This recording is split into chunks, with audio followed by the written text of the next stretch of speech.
मेरा नाम पूजा है। शायद सुनने वाले सोचे कि ऐसी कहानी बस फिल्मों में होती है, लेकिन कुछ हकीकतें अफसानों से भी ज्यादा दर्दनाक होती हैं। और मेरी सच्चाई तो जैसे एक लगातार दर्द देने वाली कहानी है। मैं छोटी सी थी जब मेरी माँ का साया मेरे सिर से उठ गया। मुझे बहुत ज्यादा याद नहीं, लेकिन बस इतना याद है कि पापा ने मुझे सीने से लगाया था और इतना कहा था, तुम अब सिर्फ मेरी बेटी नहीं, मेरी माँ भी हो।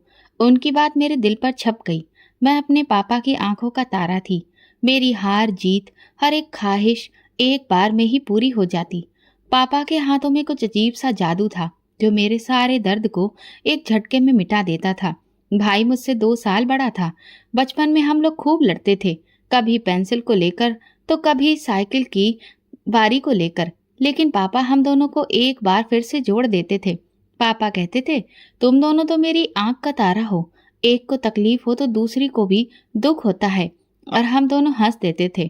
पापा का कपड़ों का कारोबार एक छोटे से पैमाने पर शुरू हुआ था। एक छोटी सी फैक्ट्री और एक छोटी सी वर्कशॉप कह सकते हैं, जहां कुछ कारीगर औरतों के कपड़े सिलते थे। लेकिन पापा के अंदर एक अलग ही जुनून था। हर दिन खूब सारी मेहनत, हर दिन कुछ नया। फिर धीरे धीरे कारोबार चल पड़ा, फिर थोड़ा और संभला, और देखते ही देखते पापा एक बड़े कारोबारी बन गए। भाई बड़ा हुआ तो पापा ने उसे भी अपने साथ कारोबार में लगा लिया। भाई समझदार था, लेकिन पापा जितना नहीं। मैं ये ध्यान देती थी कि पापा के साथ उसका रवैया बदलने लगा है। वो पापा से बहस करने लगा था, अपने फैसले उनके ऊपर जबरदस्ती थोपने लगा था। और कभी कभी तो पापा की बात काट कर कहता था कि आपको आजकल का जमाना समझ में नहीं आता है, ये सब मेरे तरीके से होगा। पापा चुप रहते थे। शायद बेटे से हार जाना उन्हें मंजूर था, लेकिन बेटे से दूरी नहीं। भाई की शादी की बात चली तो घर में खुशी की लहर दौड़ गई। रिश्ता हमारी रिश्तेदारी में ही था। भाई को भी पसंद था। पापा ने बिना कुछ ज्यादा सोचे समझे तुरंत ही हाँ कर दी। मैंने एक बार पापा को कुछ थका हुआ सा देखा। शायद वो जानते थे कि ये फैसला जज्बाती है, समझदारी से लिया गया नहीं है। फिर भैया की शादी बहुत धूमधाम से हुई। बहुत सादा सी लड़की थी वो। शायद शुरुआत में मैं यही समझी। भाभी ने आते ही सबके दिल जीत लिए, खास तौर पर पापा का। वो अच्छा खाना बनाती, पापा की सेवा करती, उनके साथ बैठकर बातें करती। मैं खुश थी कि पापा खुश हैं, लेकिन फिर कुछ दिनों के बाद ही एक अजीब सी दूरी होने लगी। ऐसा लगता था कि जैसे मैं घर में मेहमान हूँ और भाभी घर की मालकिन। धीरे धीरे उनकी बातों में तीखापन आने लगा। पहले तंजिया बातें, फिर ठंडा पानी, और फिर पूरी तरह से नजरअंदाज कर देना। सब लोग महसूस करते थे और मैं भी बहुत अच्छे से जानती थी, लेकिन कोई कुछ भी कहने की बजाय चुप्पी साध लेता। पापा अक्सर मेरी तरफ देखकर कहते, मेरी बेटी सब कुछ बर्दाश्त कर लेती है। एक दिन मैं किचन में चाय बना रही थी तो भाभी आईं और किचन में बर्तन जोर से पटक कर बोली, अपने कुछ काम खुद भी कर लिया करो। मैं कोई नौकर नहीं हूँ जो हर वक्त नाचती घूमूं। मैंने सर झुका लिया। दिल चाहा कि चीख कर कहूँ कि ये घर मेरा भी है, लेकिन मुझसे कुछ बोला नहीं गया। मैं अपने कमरे में जाकर देर तक रोती रही। वो कमरा जिसमें मेरी हंसी देर तक गूंजती रहती थी, अब मेरे आंसुओं को देख रहा था। बाहर से तभी पापा की आवाज आई, पूजा चाय पिलाओगी? मैंने आंसू पोंछे और किचन की तरफ चल दी। और मेरा भाई, वो तो जैसे मेरी मौजूदगी ही भूल चुका था। शादी के बाद वो सिर्फ अपनी पत्नी का पति ही रह गया था, मेरा भाई नहीं। पापा के साथ वक्त गुजारना ही मेरी पनाह बन गया था। हम साथ में बैठकर बातें करते, चाय पीते। वो अक्सर कहते, जब तक मैं जिंदा हूँ कोई तुम्हें कुछ नहीं कह सकता। मैं सोचती कि वक्त यहीं थम जाए, मैं हमेशा पापा के साए में छिपी रहूं। लेकिन वक्त तो वो है जो कभी किसी की नहीं सुनता। पापा का साया मेरे लिए एक ऐसा आसरा बन चुका था जहां मैं अपना हर दर्द, हर गम दफन करती थी। लेकिन जैसे जैसे वक्त गुजरा, रिश्तेदारों की नजरें मेरी तरफ बढ़ती गईं। हर किसी के आने पर उनके मुंह पर बस एक ही बात होती, पूजा अब बड़ी हो गई है, उसके लिए कोई अच्छा रिश्ता देखना चाहिए। पापा हर बार मुस्कुराकर इस बात को टाल देते थे। लेकिन भाई, जिसे मेरी जिंदगी में पहले ही कोई दिलचस्पी नहीं थी, वो पापा पर जोर देकर कहने लगा, अगर इसे पढ़ने लिखने का कोई शौक नहीं है तो बेहतर यही है कि इसकी शादी कर दी जाए, वरना कल को लोग बातें बनाएंगे। मेरा मन पढ़ाई से सच में उचट चुका था। 12वीं के बाद ऐसा लगा कि अब कुछ और सीखने का दिल ही नहीं चाहा। लेकिन हकीकत ये भी थी कि शादी तो मेरे मन में कभी आई ही नहीं थी, न ख्वाबों में न ख्यालों में। भाभी खामोश नहीं रहती थी। हर रोज कोई न कोई नई बात। मेरी बहन की ननद के बेटे का रिश्ता है, लड़का जरा सीधा साधा है, लेकिन घर बहुत अच्छा है। पापा हमेशा सोच में पड़ जाते थे। वो मेरी इच्छा जानना चाहते थे, लेकिन भाभी के लगातार दबाव डालने और भाई के कहने पर वो अब उलझन में पड़ गए थे। एक दिन पापा ने मुझे अपने कमरे में बुलाया। वो कमरे के कोने में बैठे कुछ सोच रहे थे। मैं पास में गई तो बोले, पूजा, तुमसे कुछ पूछना है। मैंने खामोशी से उनकी तरफ देखा। अगर तुम कहो तो एक रिश्ता आया है, तुम्हारी भाभी की बहन की ननद का बेटा है। मैं अभी इस बारे में बात नहीं की है, लेकिन वो कह रही है कि लड़का अच्छा है। तुम क्या कहती हो? मेरे दिल में जैसे कुछ टूट गया। मैंने धीरे से कहा, जैसा आप ठीक समझें, मुझे मंजूर है। पापा ने मेरी तरफ देखा। उनकी आंखों में कुछ रुका हुआ सा था, जैसे कि वो जानते थे कि ये फैसला ठीक नहीं है, लेकिन वो खामोश रहे। कुछ दिनों में ही बात तय हो गई। मैं भी नहीं जानती थी कि ये सब इतनी जल्दी कैसे हो गया। शायद रिश्तेदार पापा को तैयार करने में कामयाब हो गए थे, या फिर पापा भी थक चुके थे। शोर में मेरी आवाज जैसे कहीं खो गई थी। शादी के बाद जब मैं विदा होकर ससुराल पहुंची, तो वहां पर मेरा स्वागत भी बहुत ही अजीब सा था। सास ने बस एक बार मुस्कुराकर देखा और कमरे की तरफ इशारा कर दिया। ना कोई हाल चाल पूछना, ना कोई मतलब। पति, वो भी एक खामोश सा इंसान था। पहले मैंने सोचा कि शायद तबीयत ठीक नहीं होगी, लेकिन कुछ दिनों में अंदाजा हो गया कि वो ज्यादा बातचीत करना पसंद नहीं करता है। कमरे में आता तो बस मोबाइल लेकर बैठ जाता। मैं जब भी कुछ कहती तो बस या अच्छा कहना सुनने को मिलता। कुछ दिनों के बाद भाई का फोन आया। वो हंस रहा था। क्या हाल है? अब तो नई जिंदगी शुरू हो गई है। मैंने बस इतना कहा, हाँ, भगवान की कृपा है। भाभी ने तुरंत फोन हाथ में लिया और बोली, देखा, मैं ना कहती थी, नवीन अच्छा लड़का है, वक्त के साथ दिल भी लग जाएगा। दिल लग जाएगा? मैंने अपने दिल में सोचा, जिस दिल पर इतना बोझ हो, वो कैसे किसी अजनबी के लिए धड़केगा। ससुराल में सब कुछ नाप तोल कर मिलता था, बात भी, वक्त भी, इज्जत भी। सुबह का नाश्ता बनाती तो तारीफ नहीं होती थी, लेकिन अगर जरा सा कुछ भी जल जाए तो सब लोग नाक मुंह चढ़ा लेते थे। शादी को 3 महीने हुए थे जब एक दिन शाम को दरवाजे पर दस्तक हुई। दरवाजा खोला तो सामने एक अजनबी औरत खड़ी थी। चेहरे पर ना गम ना गुस्सा, आंखों में घुसा हुआ दर्द। उसने बिना कोई दुआ सलाम के कहा, नवीन घर पर है? मैं थोड़ा सा हिचकिचाते हुए बोली, जी, आप कौन? वो बोली, मैं उसकी पत्नी हूँ। ये सुनकर मेरी तो सांस ही रुक गई। इससे पहले कि मैं कुछ भी कहती, वो तुरंत ही अंदर घुस आई। ड्राइंग रूम में बैठते ही मेरा पति आ गया। उसने उसे देखते ही मुंह पकड़ लिया। तुम यहाँ? औरत ने तंजिया कह कहा लगाया। हाँ, क्यों? डर लग रहा है? मेरी आंखों के सामने जैसे कोई तमाशा चल रहा था, जिसमें मैं कभी भी किरदार नहीं बनना चाहती थी। नवीन ने मुझे इशारे से कमरे के अंदर जाने को कहा, लेकिन अब तो बहुत देर हो चुकी थी। बाद में मुझे पता चला कि उसने 2 शादियां की थीं। एक को तो वो पहले ही तलाक दे चुका था, और दूसरी ये, जिसने दरवाजा खटखटाया था, अभी भी उसकी पत्नी थी, बस अलग रह रही थी। ये सब तुमने मुझसे छुपाया क्यों? मैंने पूछा। तो पति ने बड़े ही लापरवाह लहजे में कहा, क्योंकि मैं जरूरत नहीं समझ रहा था। तुम्हें इससे क्या फर्क पड़ता है? मैं पत्थर हो गई। फर्क तो उसी दिन पड़ गया था जब तुमने शादी के समय हमसे ये बात छुपाई और खुद को कुंवारा बताया। कुछ दिन के बाद ससुराल का माहौल और भी ज्यादा बदलने लगा था। सास अक्सर मुझे हुक्म देने लगी थी, पूजा, ये बर्तन धो दो, बाहर भी झाड़ू लगा, और हाँ, मेरे लिए वक्त पर नाश्ता तैयार होना चाहिए। पति अक्सर घर देर से लौटता और जब भी आता तो सवाल करता, आज तुमने अपने पापा से बात की? मैं पूछती, किस बारे में? तो कहता, अपने पापा से कहो कि हमें कुछ पैसे भिजवा दें, क्योंकि मुझे कुछ काम शुरू करना है। पहली बार तो मैंने इनकार किया तो वो नाराज हो गया। अगले दिन घर में सख्त रवैया, ठंडा लहजा और तंजिया बातें। रात को आकर बोला, देखो, ये तुम्हारे पापा का ही वादा है, कल को तुम्हारे लिए ही ये काम आएगा। मैंने पापा को फोन किया। ज्यादा कोई इधर उधर की बात किए बिना सीधा कहा, पापा, नवीन को कुछ पैसों की जरूरत है। पापा ने कहा, क्या तुम्हें सच में ये मंजूर है? मैंने कहा, हाँ पापा, शायद उन्हें पैसों की सख्त जरूरत है। कुछ दिनों में पैसे आ गए और नवीन खुश हो गया। 1 महीने तक सब कुछ ठीक चलता रहा।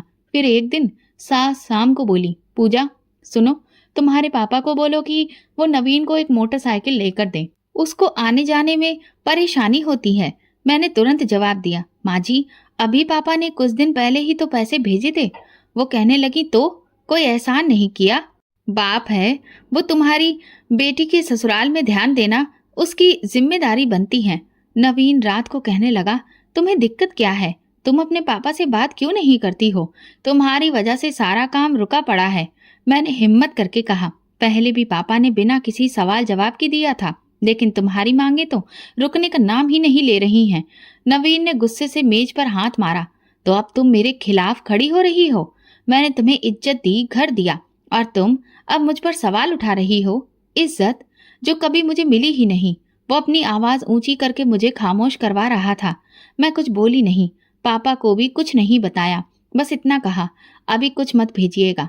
पापा ने हाँ समझकर बस अपना सर हिला दिया, लेकिन उनकी खामोशी में कुछ छुपा हुआ था, और मैं घर में भी कुछ नहीं बताया। शायद मैं अपने अंदर के तूफान को छुपाने की कोशिश कर रही थी, क्योंकि मुझे शर्मिंदगी होती थी कि ये फैसला मैं खुद ही किए बैठी थी। सच्चाई तो ये थी कि मेरी जिंदगी की बुनियाद ही झूठ पर रखी गई थी, और हर दिन वो बुनियाद और ज्यादा कमजोर होती जा रही थी। 6 महीने गुजर चुके थे। एक दिन मैंने सुना कि नवीन किसी से फोन पर कह रहा था, अब अगर ये भी बेकार निकली तो फिर इसके साथ वक्त बर्बाद करने का क्या फायदा है। उसका फोन बंद हुआ तो मैंने धीरे से पूछा, क्या बात कर रहे थे आप? उसने आंख उठाकर देखा और मुझसे कहा, कुछ नहीं, बस काम की बात कर रहा था। तुम हर वक्त सुनती क्यों रहती हो? मैंने अपना रुख मोड़ लिया, लेकिन मन में उसकी बात गूंजती रही। अब हर छोटी बात में ताना शामिल होता था। अगर नाश्ते में जरा सी भी देर हो जाए तो सुनने को मिलता, बस अब यही और रह गया था, निकम्मी कहीं की, न बच्चा न 4 घर के काम होते हैं। सास की बातचीत में भी अब एक नया अंदाज आ गया था। अब तुम्हारे जैसा नसीब हो तो यही हाल हो। शादी को 1 साल होने वाला है, लेकिन अब तक कोई खुशखबरी नहीं मिली। मैं हर महीने उन नजरों का सामना करती जो मेरे शरीर को कसूरवार ठहराती थी। डॉक्टर के पास जाने की बात पर मेरी सास ने बड़े ही कठोर लहजे में कहा, डॉक्टर के पास जाना कोई जरूरी नहीं है, हम सब कुछ समझते हैं। मैंने खामोशी ओढ़ ली। मैं हर रोज खुद को तसल्ली देती, शायद एक दिन धीरे धीरे सब कुछ बदल जाएगा, लेकिन कल की उम्मीद कुछ और ही बनकर रह जाती थी। एक दिन नवीन घर लौटा तो बहुत गुस्से में था। जूते निकालकर फेंकते हुए बोला, आज फिर बिजली का बिल वक्त पर जमा नहीं हुआ, तुम घर में करती क्या रहती हो? मैंने धीरे से कहा, आप ही तो कहते हैं कि ये काम आपके हैं।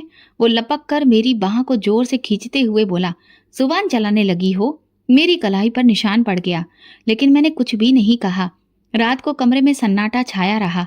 सोने से पहले वो बोला, अगर यही हाल रहा तो मैं तुम्हें तुम्हारे मायके वापस भेज दूंगा, बेकार औरत।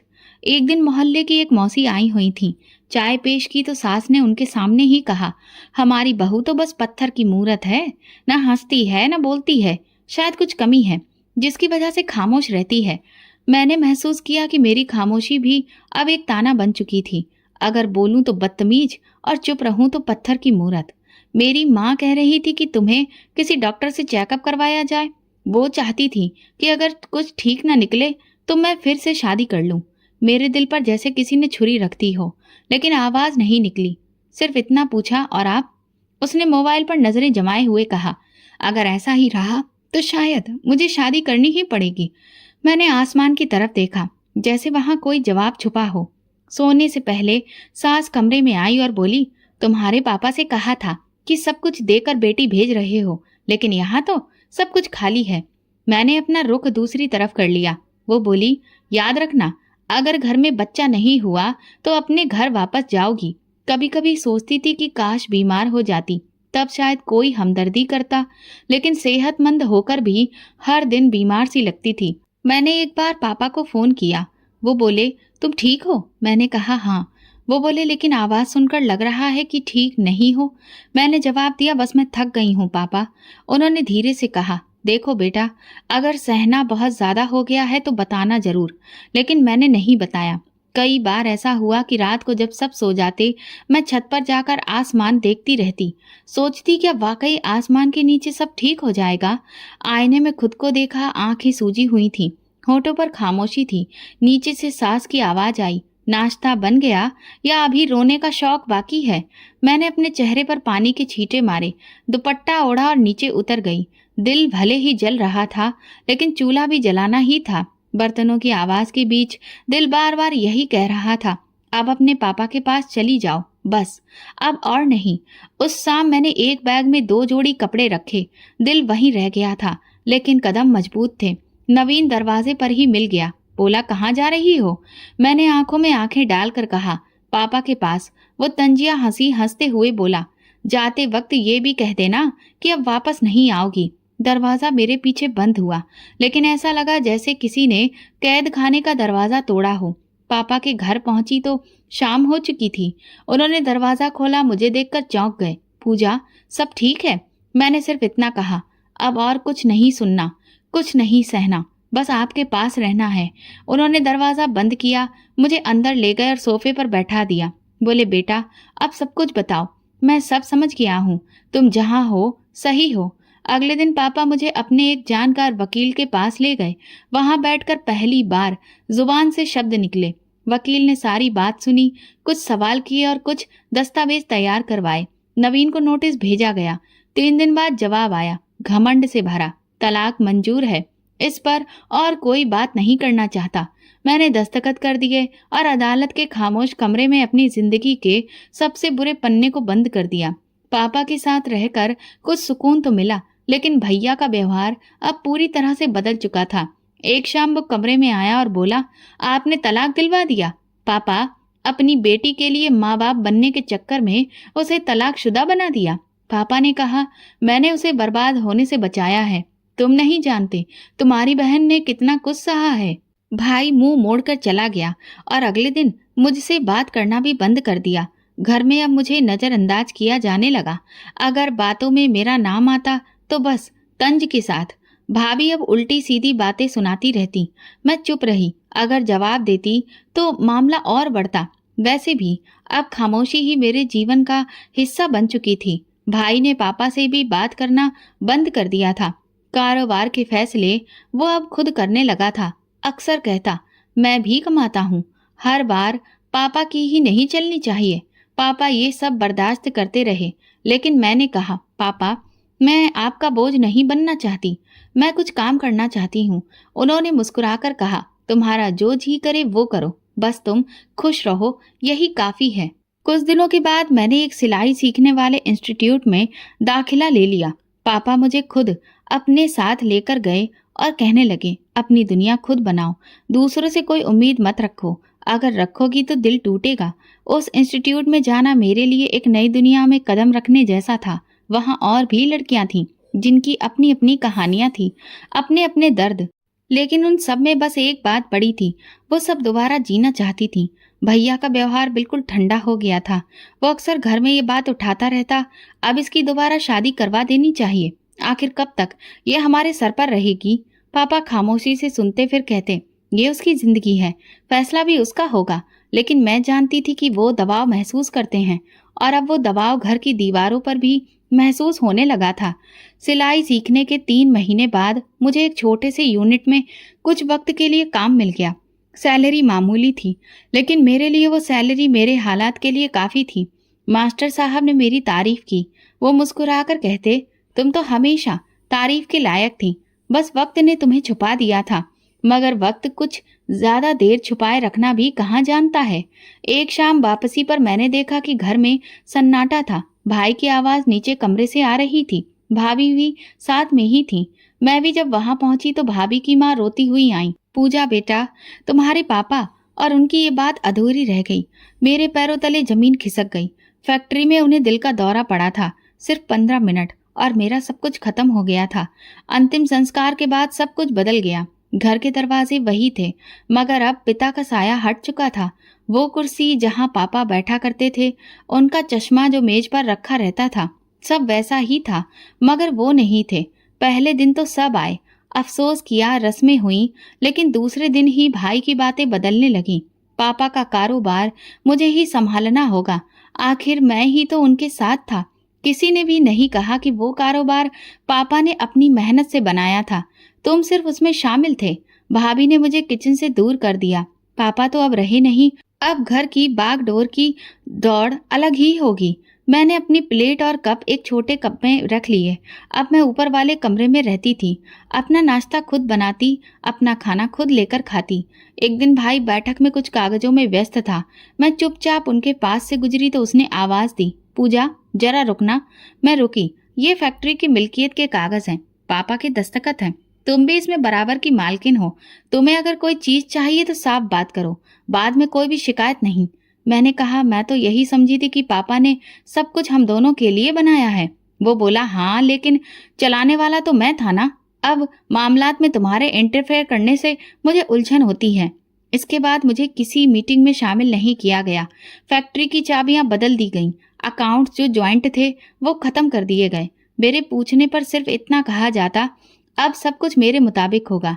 सिलाई की यूनिट में काम करने वाली एक बहन ने एक दिन कहा, दीदी आप तो बड़े घर की लगती हो, यहाँ क्यों हो? मैंने कहा, घर वो होता है जहाँ आपको मोहब्बत मिले, भरोसा मिले।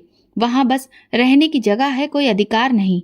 भाई की जुबान से पापा का जिक्र कम होता जा रहा था, लेकिन प्रॉपर्टी की बातें बढ़ने लगी थी। एक दिन बैठक में आवाज सुनी, घर का बंटवारा भी सोचना होगा। आखिर बच्चे बड़े हो रहे हैं और जगह कम पड़ती जा रही है। वहां बैठे एक मेहमान ने पूछा, पूजा बहन का भी हिस्सा है? भाई ने कहा, बेटियों का हिस्सा तो बस कागजों पर होता है, जमीनी तौर पर कुछ भी नहीं। मैं ये सब चुपचाप सुनती रही। अब मैं उस घर में मेहमान से भी कम हो गई थी। कपड़े धोना, झाड़ू लगाना, बर्तन साफ करना, लाइट का बिल तक खुद देना, ये सब नॉर्मल बन चुका था।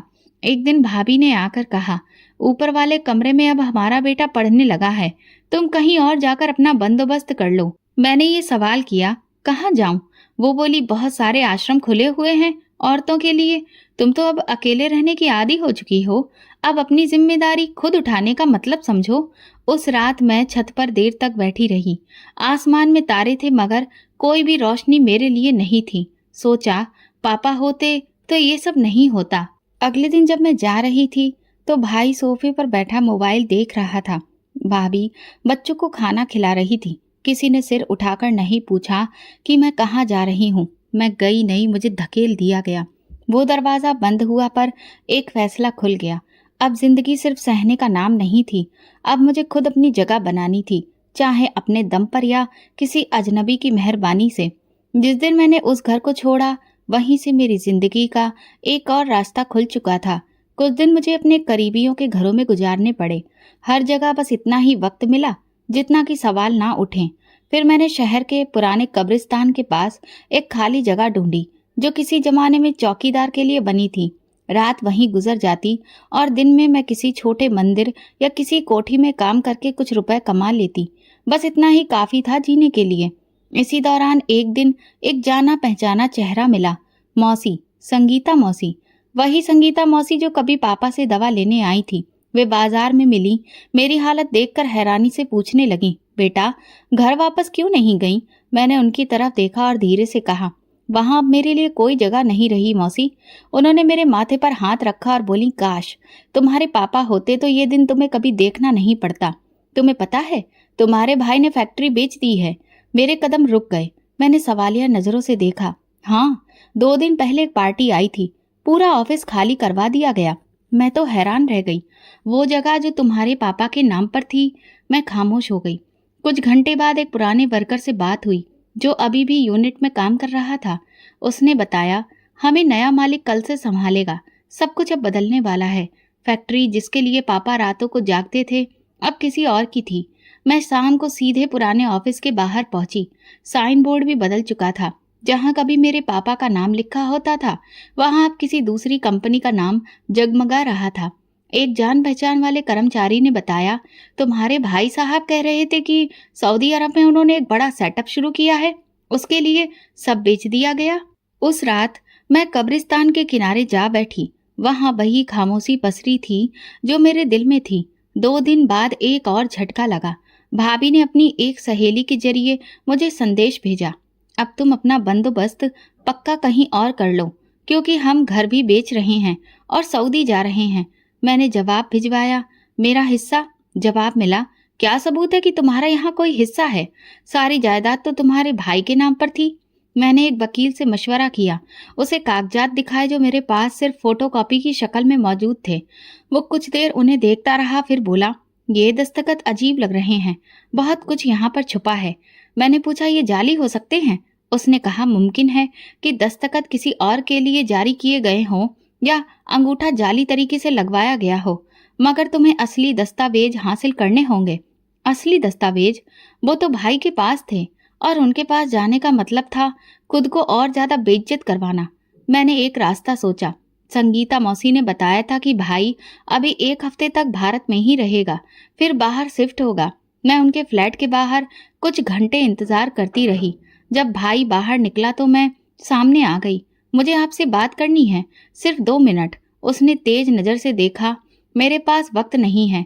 पापा ने अपनी जिंदगी में सब कुछ मेरे नाम कर दिया था, तो मैं जो मिला वो काफी नहीं। मैंने कहा, मुझे कुछ भी नहीं मिला, और जो तुम्हें मिला है वो भी शायद तुम्हारा नहीं था। भाभी बाहर आई। पूजा, तुम अभी भी हमारे ही पीछे पड़ी हो। हमें छोड़ दो, हम नई जिंदगी शुरू करने जा रहे हैं। मैंने बस एक बात कही, जिंदगी वो नहीं होती जो दूसरों को बर्बाद करके मिले। जिंदगी वो होती है जो इंसान खुद संवारता है। भाई ने एक लम्हे के लिए कुछ कहना चाहा, फिर चुप रह गया। वो चुप्पी जो एक भारी खामोशी के जैसी होती है। अगले दिन मैंने अदालत में दरख्वास्त दायर कर दी। वकील ने कहा, यह मुकदमा लंबा हो सकता है, लेकिन कम से कम कागजी जंग बराबर की होगी। मुझे जीत से ज्यादा इंसाफ की जरूरत थी। वो फैक्ट्री, वो घर, अब मेरा कुछ ना भी निकलता तो कम से कम इतना तो तय होता कि सच क्या था। अदालत में कागजात जमा करवा कर जब लौटी तो शहर के शोर में अपनी खामोशी और भी ज्यादा साफ सुनाई दी। अब कोई दरवाजा ऐसा नहीं बचा था जिस पर मैं दस्तक देती, लेकिन हाँ, दिल अब कांपता नहीं था। पहले एक सहेली की यहाँ कुछ दिन रुकी, फिर मौसी के घर चली गई, लेकिन जैसे ही उन्हें एहसास हुआ कि मैं मुकदमा कर चुकी हूँ, उनका रवैया बदलने लगा। हम झगड़ा करने वाले लोगों को अपने घरों में नहीं रखते पूजा, हमें माफ करना। ये वो दिन था जब मैंने दरवाजा पीछे छोड़ा और किसी से कुछ भी नहीं कहा, बस सीधा कब्रिस्तान की तरफ चल दी। वही कब्रिस्तान जहाँ मैं अब तक रह रही थी। चारों तरफ सन्नाटा था। मेरे साथ सिर्फ एक बैग था और अंदर वो डायरी जिसमें मैं सब कुछ लिखती थी। रात हो गई थी, ठंडी हवा चलने लगी थी, मिट्टी की खुशबू मेरे बचपन की तरह महसूस हो रही थी। मैं थकी हुई थी। सारी रात रोने के बाद जैसे आंखें खुद ब खुद बंद हो गईं। सुबह जब आंख खुली तो सामने एक थाली रखी थी, उसमें गरम पराठा और चाय थी। मैंने आसपास नजर दौड़ाई, कोई मौजूद नहीं था। एक लम्हे को लगा कि शायद कोई भला इंसान, शायद कोई जानने वाला आया हो। मैंने कुछ नहीं खाया, बस पानी पीकर खुद को संभाल लिया। दिन गुजरा और मैं कब्र के पास बैठे बैठे ही सूरज को ढलते हुए देखती रही। अगली रात फिर वही हुआ। मैं थक कर सो गई और सुबह आंख खुली तो एक बार फिर ताजा नाश्ता और एक पर्ची मौजूद थी। फिक्र मत करो, तुम अकेली नहीं हो। अब मेरे दिल में सवाल पैदा होने लगा, ये कौन है? रोज कौन आकर मेरे लिए खाना रख जाता है? फिर अगले दिन मैं आंखें बंद करके लेटी थी, लेकिन दिल तेजी से धड़क रहा था। तकरीबन 1 घंटे के बाद कदमों की हल्की आवाज सुनाई दी। कोई धीरे धीरे पास आ रहा था। मेरे दिल की धड़कन तेज हो गई, लगा अभी दिल बाहर आ जाएगा। कदम रुके, फिर हल्की सी खनक सुनाई दी, जैसे बर्तन जमीन पर रखे जा रहे हों। मैंने जरा सी आंख खोलकर देखा। एक बुजुर्ग शख्स जिसके चेहरे पर सफेद दाढ़ी थी सामने दिखा, लेकिन अंधेरे में उनका चेहरा पूरी तरह से नजर नहीं आ रहा था, लेकिन उनका अंदाज बिल्कुल मेरे पापा जैसा था। उन्होंने खाना रखा, पानी की बोतल रखी, पर्ची सामने रखी और वापस मुड़ गए। मैंने आगे बढ़कर वो दरवाजा खटखटाया। कुछ लंबे इंतजार के बाद दरवाजा खुला। वही बुजुर्ग सामने थे। उन्होंने मुझे देखा और फिर धीरे से कहा, आ जाओ बेटी, तुम्हें आने की जरूरत नहीं थी, मगर शायद तुम्हें जानना था कि मैं कौन हूँ। मैं अंदर दाखिल हुई। अंदर एक साधारण सा कमरा था, एक चारपाई, कुछ बर्तन और एक पुरानी अलमारी। आप कौन हैं? मेरी आवाज कांप रही थी। वो मुस्कुराए। मैं संतोष हूँ, तुम्हारे पापा का पुराना दोस्त। तुम बहुत छोटी थी जब मैंने आखिरी बार तुम्हें देखा था। तुम्हारे पापा ने एक वक्त पर मेरी बहुत मदद की थी। मैं कोढ़ का मरीज था, जब सबने मुझे छोड़ दिया था, लेकिन तुम्हारे पापा ने मेरा हाथ थामा, मेरा इलाज करवाया, खाना दिया, दवाई दी। मैं पत्थर बनी खड़ी रही। जब मैं वापस आया तो सब सुना। तुम्हारे पापा नहीं रहे। फिर तुम्हें मैंने यहाँ कब्र के पास बैठे देखा तो खुद को रोक ना सका। मैं चाहता तो तुम्हें अपने घर बुला सकता था, मगर मैं चाहता था कि तुम खुद आओ, खुद मुझ पर भरोसा करो। मैं खामोश रही। आंखों से आंसू बहने लगे। ये घर खाली है और अब तुम्हारा है। मैंने इसे तुम्हारे नाम कर दिया है। तुम्हें अब कोई भी बेघर नहीं कर सकता। मैंने उनका हाथ पकड़ा, वही हाथ जिन्होंने मुझे मेरी खोई हुई जगह वापस दी थी। मेरे दिल में पहली बार सुकून महसूस हुआ, जैसे पापा ने मुझे दोबारा अपनी पनाह में ले लिया हो। उस रात मैंने लंबी नींद ली और पहली बार डर के बिना सोई। अगले दिन सुबह जब मैं उठी तो मेरे ऊपर वही चादर थी जो पिछली रात संतोष चाचा ने दी थी। मैंने अपने बैग से पुरानी डायरी निकालकर पापा के नाम पर कुछ लिखा था, लेकिन उसे मैंने पन्ने को सब अधूरा छोड़ दिया। शायद इसलिए कि जो सवाल लिखना चाहती थी उसका जवाब मिल चुका था। संतोष चाचा ने नाश्ता तैयार कर लिया था, सादा सा खाना, जैसे पापा भी अक्सर खुद बनाकर खाते थे। मैंने उनसे नजर मिलाए बिना पूछा, आप कितने दिनों से मेरे पीछे आ रहे थे? वो खामोशी से थाली मेरे सामने रखते हुए बोले, जिस दिन तुम पहली बार इस कब्रिस्तान में आई थी उसी दिन से। मैंने हैरत से देखा, तो आपने वो सब अकेले ही किया? खाना, पानी, वो पर्चियां? उन्होंने मुस्कुराकर जवाब दिया, अकेला हूं तो करता भी सब खुद ही हूं। पर्चियां वो सिर्फ तुम्हें याद दिलाने के लिए थी कि तुम टूटी नहीं हो, बस बुरे वक्त से गुजर रही हो। मैंने पूछा, आप मुझे पहले क्यों नहीं मिले? वो कुर्सी पर बैठकर दरवाजे की तरफ नजर डालते हुए बोले, तुम्हारे पापा जितने सख्त थे उतने ही खामोश भी। मेरी बीमारी के दिनों में सबने दरवाजा बंद किया, सिर्फ वही आए, मेरे जख्म धोए, मुझे सहारा दिया। उसके बाद मैं वापस अपने गांव चला गया। वहां से बस यही सुना कि वो नहीं रहे। जब वापस आया तो तुम्हारी हालत देखी तो दिल नहीं माना। मैं तुम्हें यूं बेसहारा नहीं देख सकता था। मैंने धीरे से पूछा, आपका कोई अपना नहीं? वो लम्हे भर खामोश रहे, फिर बोले, न पत्नी है न औलाद। शायद तुम्हारे पापा ही मेरे सब कुछ थे और अब तुम हो। मैंने नजरें झुका ली। उनके लहजे में अजनबियत नहीं, अपनापन था जो कभी पापा के लहजे में दिखता था। तुमने मुझे अपना समझा, मैं एहसानमंद हूँ। वो हंसने लगे, ये एहसान नहीं, अधिकार है। तुम मेरे दोस्त की निशानी हो। तुम्हारे पिता ने मुझ पर जो एहसान किए हैं वो कोई नहीं चुका सकता, लेकिन मैं चाहता था कि तुम्हें अपनी अहमियत का एहसास खुद हो, इसलिए कभी सामने से आकर कुछ नहीं कहा। मैंने कहा, तो वो पर्चियां आप लिखते थे? हाँ। उन्होंने धीरे से सिर हिलाया। हर रोज सोचता था, आज क्या लिखूं जो तुम्हारे दिल को सहारा दे। कभी तुम्हारे पापा के लहजे में, कभी दोस्त के। मेरे मन में वो सारी पर्चियां घूमने लगी। तुम अकेली नहीं हो, तुम्हारे पिता तुम्हारे साथ हैं। उन शब्दों के पीछे सिर्फ शब्द नहीं, एहसास छुपा था। संतोष चाचा ने एक फाइल लाकर मेरे सामने रखी। ये देखो। मैंने उसे खोला तो कानूनी दस्तावेज निकले। उस पर साफ लिखा था, ये मकान जो मेरे नाम पर है आज से पूजा के नाम पर दर्ज किया जाता है। मेरी आंखें नम हो गईं। ये आप क्या कर रहे हैं? उन्होंने मेरे हाथ थाम कर कहा, मैं अपनी जिंदगी का वो कर्ज चुका रहा हूँ जो तुम्हारे पापा ने मेरे लिए चुकाया था, और तुम्हें वही मुकाम दे रहा हूँ जो तुम्हारा है। मैंने धीरे से कहा, ये मुकाम देने के लिए आपने जो किया वो कोई और नहीं कर सकता था। उसी दिन से मैंने सब कुछ ठीक करना शुरू कर दिया। सामान जमाया, फर्श धोया, पर्दे बदले, पापा की तस्वीर लगाई। संतोष चाचा रोज सुबह बैठक के सामने पेड़ के नीचे कुर्सी पर बैठकर चाय पीते और पुरानी बातें सुनाते।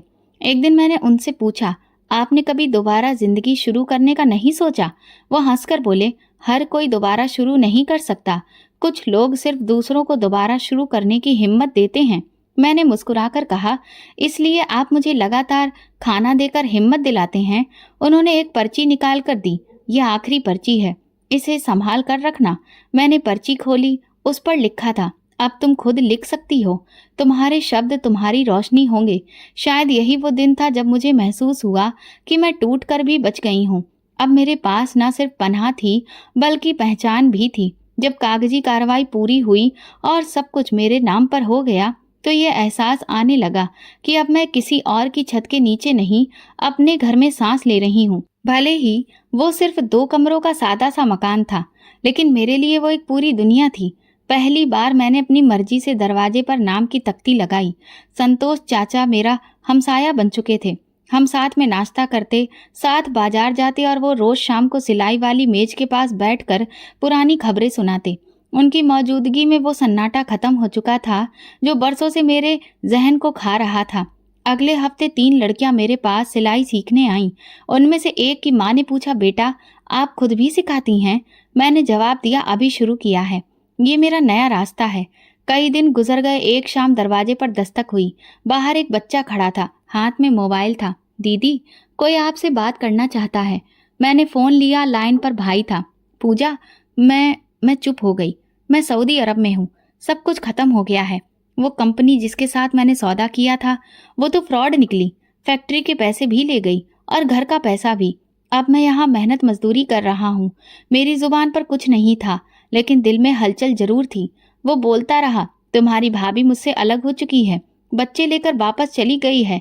मेरे पास अब कुछ नहीं बचा, सिर्फ एक मोबाइल और कुछ पैसे। मैं जानता हूँ मैं गलत था, लेकिन पापा की मौत के बाद जैसे कुछ नजर आना बंद ही हो गया था। तुमसे भी मैं बहुत बुरा व्यवहार कर रहा था। फोन बंद होने के बाद मैं देर तक बैठी रही। ना खुशी थी ना गुस्सा, बस एक एहसास कि सब कुछ आखिर सामने आ ही गया। अगले दिन संतोष चाचा आए। मैंने उन्हें सब बताया। वो खामोशी से सुनते रहे, फिर बोले, भगवान ने तुम्हें वक्त से पहले बहुत कुछ दिखा दिया है ताकि तुम वक्त पर समझ सको। मैंने कहा, अब दिल में ना नफरत है ना रिश्ता, बस एक दूरी है। उन्होंने बात में सर हिलाया। ठीक है, पर अगर वो वापस आए तो वो जान ले कि अब तुम पहले वाली पूजा नहीं रही। कुछ ही दिनों में मेरे सिलाई ग्रुप में बढ़ोतरी हो गई। अब 5 लड़कियां शाम को आती और मोहल्ले की गलियों से कुछ काम भी आने लगा। एक औरत ने कहा, बहन, आपके कपड़े की सिलाई बहुत बेहतरीन है। और ये बात मेरे लिए सबसे खूबसूरत थी। एक शाम दरवाजे पर फिर वही बच्चा आया। बहन, फोन है सऊदी अरब से। संतोष चाचा ने फोन उठाया। कुछ लम्हों के बाद उन्होंने मुझे फोन दिया। पूजा, मैं वापस आ रहा हूँ। कुछ दिनों में हिंदुस्तान में हूँ। सर छुपाने की जगह नहीं है। बस इतना जानता हूँ कि जिस छत के नीचे पैदा हुआ था वो छत अब नहीं रही। मैंने बगैर किसी एहसास के कहा, कब आ रहे हो? 1 हफ्ते बाद। अगर इजाजत हो तो कुछ दिन तुम्हारे पास ठहर जाऊं? मैंने कुछ लम्हे सोचा, फिर जवाब दिया, ये मेरा नहीं, संतोष चाचा का घर है। अगर वो चाहें तो आ सकते हो। फोन बंद हुआ और संतोष चाचा ने मेरी तरफ देखा। तो तुम उन्हें वापस आने दोगी? हाँ, क्योंकि अब मैं कमजोर नहीं हूँ। और माफी, वो हमेशा बड़ी रहेगी। संतोष चाचा बोले, तो तुम अब वाकई बड़ी हो गई हो। मेरे चेहरे पर एक मुस्कुराहट बिखर गई। एक दोपहर दरवाजे पर हल्की सी दस्तक हुई। संतोष चाचा कुर्सी से उठे। मैं सिलाई मशीन पर काम कर रही थी। वो वापस आए तो उनके साथ वो खड़ा था जो बरसों पहले मुझे दरवाजे से निकाल चुका था, मेरा भाई। उसकी हालत बदली हुई थी। बाल बिखरे थे, चेहरे पर थकान और आंखों में नमी थी जो मैंने कभी देखी नहीं थी। हाथ में सिर्फ एक बैग था और कपड़ों से साफ पता चलता था कि उसकी हालत बहुत खराब है। उसने झिझकते हुए चाचा को नमस्कार किया और मेरी तरफ देखा। संतोष चाचा ने एक तरफ होकर कहा, अंदर आ जाओ, धूप तेज है। भाई ने कमरे में कदम रखा, लेकिन अंदर के सुकून को तोड़ने के लिए कुछ नहीं बोला। चंद लम्हे गुजरे, फिर उसने नजर उठाकर कहा, मैं माफी मांगने आया हूँ। सब कुछ लुटा चुका हूँ और अब तुम्हारे सिवा कोई नहीं बचा। मैं खामोशी से संतोष चाचा की तरफ देखने लगी। वो समझ गए और बाहर चले गए। भाई ने बैठते ही कहना शुरू किया, सऊदी अरब में सब कुछ खत्म हो गया। पार्टनर पर भरोसा किया, वो रकम लेकर गायब हो गया। भाभी ने तलाक ले लिया, बच्चों को अपने साथ ले गई। मैंने कई दिन सड़कों पर गुजार दिए, मजदूरी की, फिर फैसला किया कि वापस आकर वो सब मांग लूं जिससे दूरी बना ली थी। मैंने सवाल नहीं किया, बस सुन रही थी। मैं जानता हूँ तुम्हें धक्का दिया, जायदाद पर कब्जा किया, तुम्हें बेघर किया, लेकिन पूजा, मैं अब वो इंसान नहीं रहा। वो गुरूर, वो दौलत, सब छिन गया। सिर्फ एक चीज बची है, पछतावा। उसके चेहरे से पछतावा छलक रहा था, लेकिन मैं जानती थी पछतावा माफी की दलील नहीं, माफी का दरवाजा होता है। खोलें या ना खोलें, यह हमेशा बड़ा होता है। तुमने सब बर्दाश्त किया, मैंने कुछ भी न पूछा। तुम चली गई और मैं पलटकर नहीं देखा। लेकिन आज जब दुनिया ने मुझे तन्हा कर दिया, तो जिन्हें हम कमजोर समझते हैं वही असल में सबसे मजबूत निकलते हैं। मैंने गहरी सांस ली। ये घर संतोष चाचा का है, मैं उन्हीं के घर में पल रही हूँ। उनकी इजाजत के बगैर मैं कुछ नहीं कर सकती। इस वक्त संतोष चाचा दरवाजे पर आ गए, जैसे सब सुन चुके थे। पूजा, अगर ये सच बोल रहा है तो मेरे दरवाजे बंद नहीं हैं। मैंने तुम्हें अपना घर दिया, अब तुम्हारे फैसले का वक्त है। मैंने भाई की तरफ देखा। यहाँ जगह है, लेकिन शर्त भी है। शर्त भी है? वो फौरन बोला, जो कहो मंजूर है। यहाँ किसी को हक नहीं कि अतीत को मुद्दा बनाए। तुम यहाँ रह सकते हो, लेकिन फैसले मेरे नहीं तुम्हारे होने चाहिए। खुद को साबित करो, चाचा का भरोसा जीतो, और अगर वाकई बदल चुके हो तो वो खुद तुम्हें अपना लेंगे। भाई की आंखें भर आईं। वो झुककर बोला, मैं हर शर्त मानता हूँ, बस तुमने दरवाजा खोल दिया यही मेरे लिए बहुत है। अगले दिन से वो घर के छोटे मोटे कामों में मदद देने लगा। संतोष चाचा ने उसे अपनी जरूरत के काम थमा दिए। ये सब करके लाओ और वक्त पर, फिर देखेंगे अगला कदम क्या है। भाई ने बिना कोई ऐतराज के सब किया।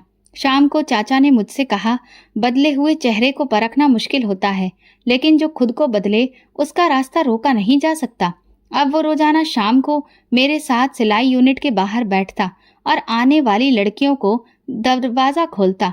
एक दिन भाई ने कहा, वो कागजात जिन पर जाली दस्तखत थे मेरे पास हैं, चाहे तो सब वापस तुम्हारे नाम हो सकता है।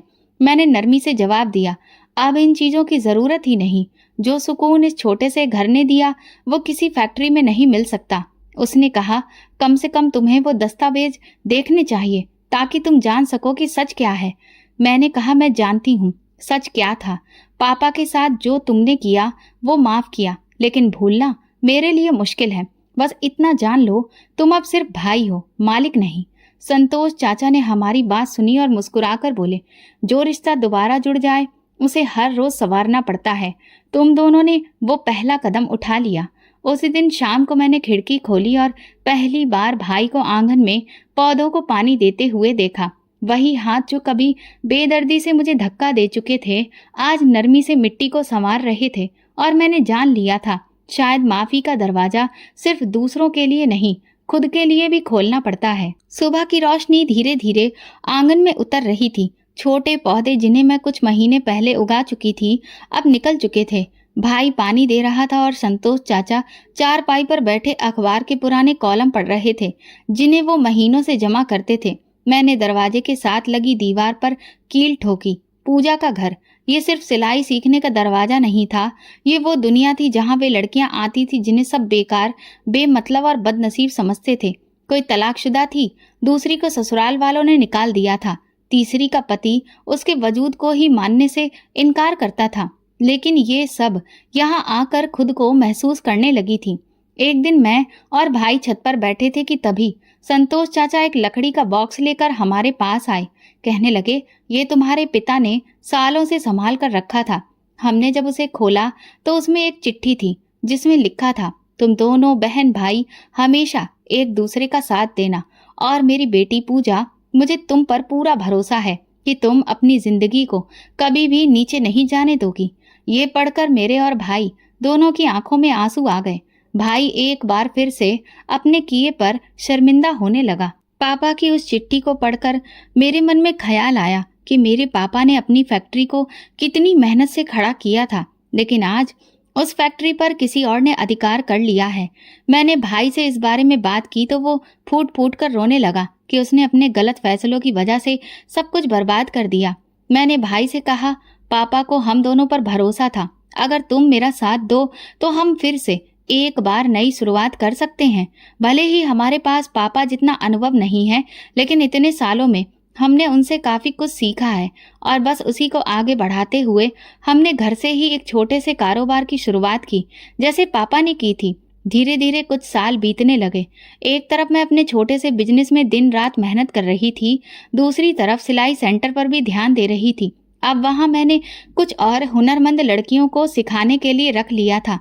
कुछ सालों में हमारे पास इतना पैसा आ गया कि हमने एक छोटी सी वर्कशॉप की शुरुआत कर ली, लेकिन यह हमारी बहुत छोटी जीत थी। अभी तो बहुत बड़ा मुकाम हासिल करना था। इस फैक्ट्री को उस मंजिल तक पहुंचाना था जहां हमारे पिता की मेहनत सबको दिखाई दे। एक दिन संतोष चाचा ने हमें एक खबर पढ़कर सुनाई जो अखबार में छपी थी। वो मेरे पति के बारे में थी। उस पर उसकी पत्नियों ने कोर्ट केस कर दिया था। वो एक पत्नी रखने के बावजूद कई औरतों से बार बार शादी करके उनके साथ धोखाधड़ी कर रहा था और इसीलिए उसकी पत्नियों ने उस पर मुकदमा दर्ज कराया था। उसका ये काला चेहरा सबके सामने आ गया। अदालत ने ना सिर्फ उसे सजा सुनाई बल्कि ये भी फैसला दिया कि उसे उन दोनों औरतों को जुर्माना भी चुकाना पड़ेगा। जब मैंने जुर्माने की रकम पढ़ी तो मेरी आंखें बड़ी हो गईं। वो जुर्माना बहुत भारी था, इतना कि शायद वो पूरी तरह से बर्बाद हो जाए। मुझे ये खबर पढ़कर कुछ सुकून मिला, क्योंकि ऐसे लोगों को ऐसी ही सजा मिलनी चाहिए जैसे जैसे साल बीत रहे थे, हम भाई बहन दिन रात मेहनत करके तरक्की के रास्ते पर आगे बढ़ रहे थे। और फिर वो दिन आया जब एक बार फिर से हमने पापा के नाम पर और भी बड़े स्तर पर एक बड़ी सी फैक्ट्री खोली। जब ये सब भाभी को पता चला तो उन्होंने भाई से माफी मांगी और दोबारा वापस लौटने की कोशिश की। लेकिन भाई ने कहा, जो औरत सिर्फ अच्छे वक्त में साथ रहे, वो औरत बुरे वक्त में फिर से छोड़ सकती है। इसीलिए मैं तुम्हारे साथ नहीं रहना चाहता, लेकिन हाँ, मैं अपने बच्चों से दूर नहीं रह सकता। इसलिए जब तुम्हारा दिल करे, मेरे बच्चों को मेरे पास लाती रहना और मैं अपने बच्चों की पूरी पूरी जिम्मेदारी उठाऊंगा। बस मेरे और तुम्हारे बीच अब पति पत्नी का कोई रिश्ता नहीं रहेगा। हम सिर्फ अपने बच्चों के माँ बाप ही रहेंगे। आज भाई अपने बच्चों के साथ एक खुशहाल जिंदगी जी रहा है, क्योंकि भाभी अब बच्चों को हमारे पास ही ज्यादा दिनों के लिए छोड़ जाती हैं। मैं भी अपने भतीजे भतीजियों के साथ बहुत खुश हूँ। भाई ने एक दो बार दोबारा शादी करने की बात कही, लेकिन मैंने साफ इनकार कर दिया, क्योंकि अब मैं इस जिंदगी में खुश हूँ। सबसे ज्यादा मुझे खुशी इस बात की है कि मेरे भाई को अपनी गलती का एहसास हुआ और उसे अपने पिता की कद्र समझ में आ गई थी। तो दोस्तों, अगर आपको हमारी कहानी पसंद आई हो तो कमेंट करके ज़रूर बताएं। वीडियो को लाइक करें और ज़्यादा से ज़्यादा शेयर करें।